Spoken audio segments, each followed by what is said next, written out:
Bicolandia.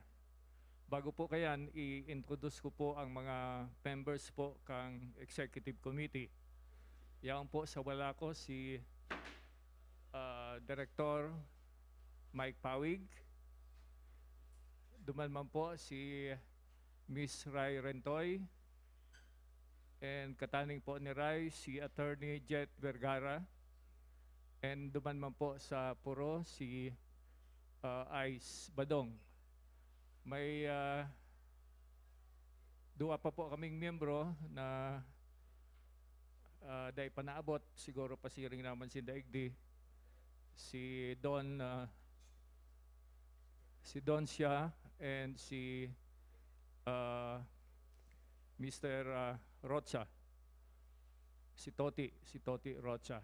Yan po ang Execom with our City Councilor Doc Sani Ranyola as Chairman. Ako man po ang Vice Chairman.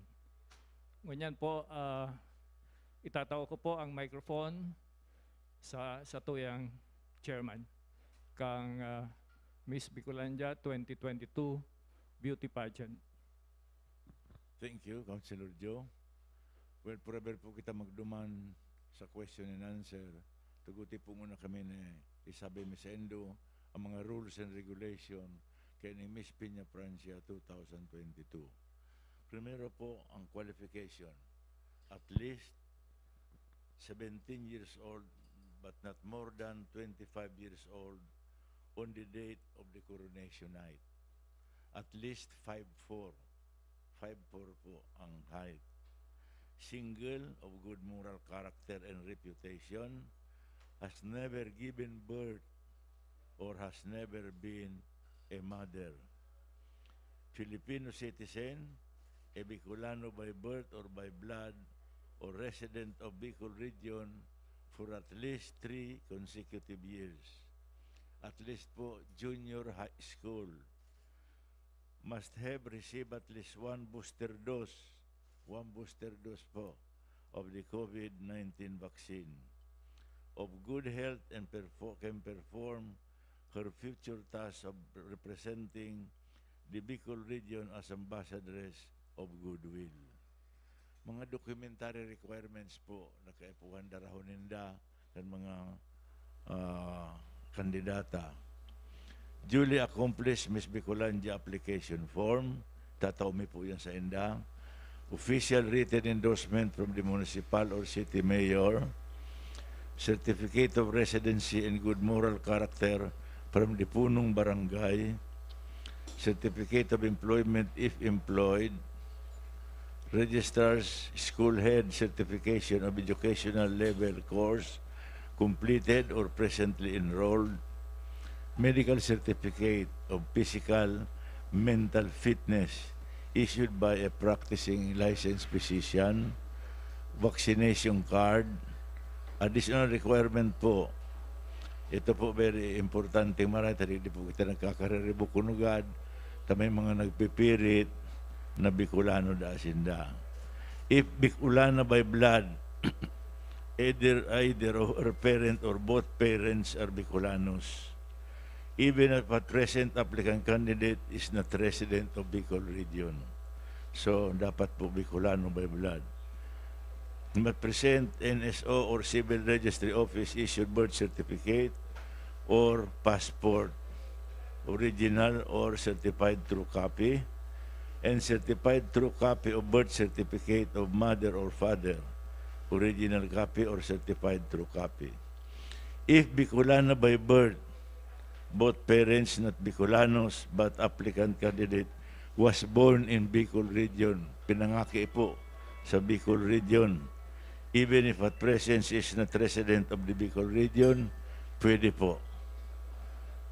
Mapresentar lang po ng NSO or Civil Registry Office issued birth certificate or passport of original copy or certified true copy. A president of the Bicol region for 3 consecutive years, maski ba ko siyang Bicolano by blood or by birth, basta ang iba pong certificate of residency issued by barangay captain of the place of present residence indicating the inclusive dates and period of residency and attested by the mayor, pwede po sila maging kandidata. Now, sa mga titles and award, sisi na kayo ni Maano. Titles and awards. Ice, ikaw na mag-ano ng ano, yung mga titles and awards.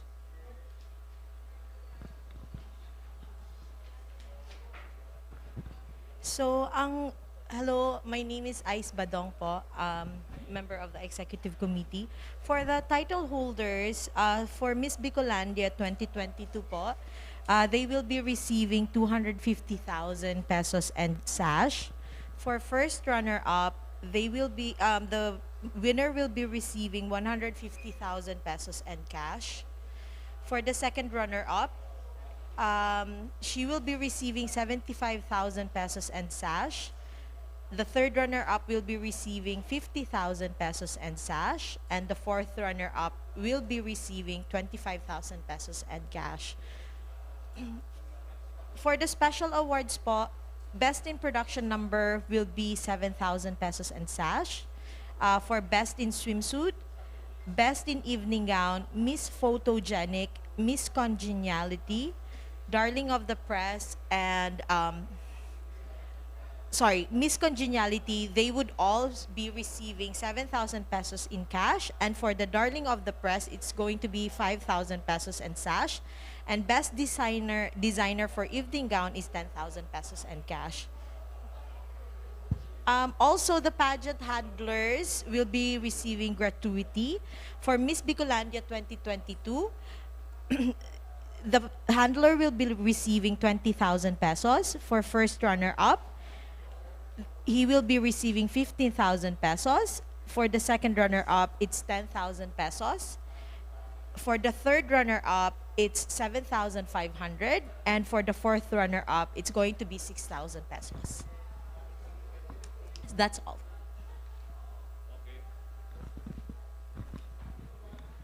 Thank you very much, Ice.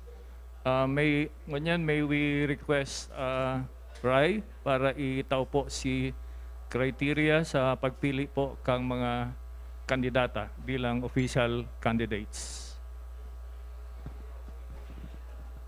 Good morning. Here are the criteria for selection of official candidates.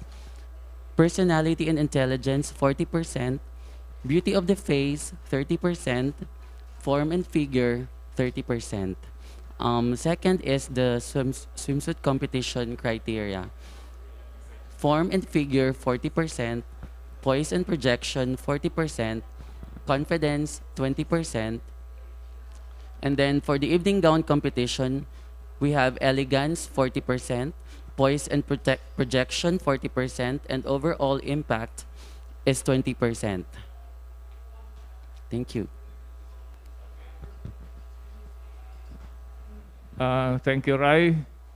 Ngunyan po, maduman na kita sa tuyang schedule of activities. Itataw po ni Attorney Jet Vergara. Jet.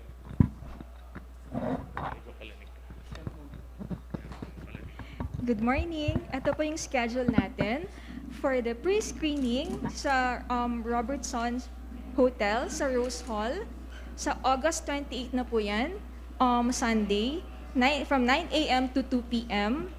Ang public presentation po natin ay from 5 p.m. to 7 p.m. sa Robinson's Place, Naga. Sa September 1st naman po, Thursday yan, ang photoshoot po namin, pero private po yata ito, no? Yung photoshoot. Yung public lang. Okay. So sa September 1st po, ang welcome dinner and press presentation namin ay magaganap sa Moraville, sa The Garden, from 6 p.m. to 9 p.m. Sa September 3 po, on Saturday, swimsuit and evening gown competition naman sa Vista Mall, from 5 p.m. to 9 p.m. Sa September 7 po, from 9 a.m. to 12 noon ang ating closed-door interview and selection of top 10 finalists sa Avenue Plaza Hotel.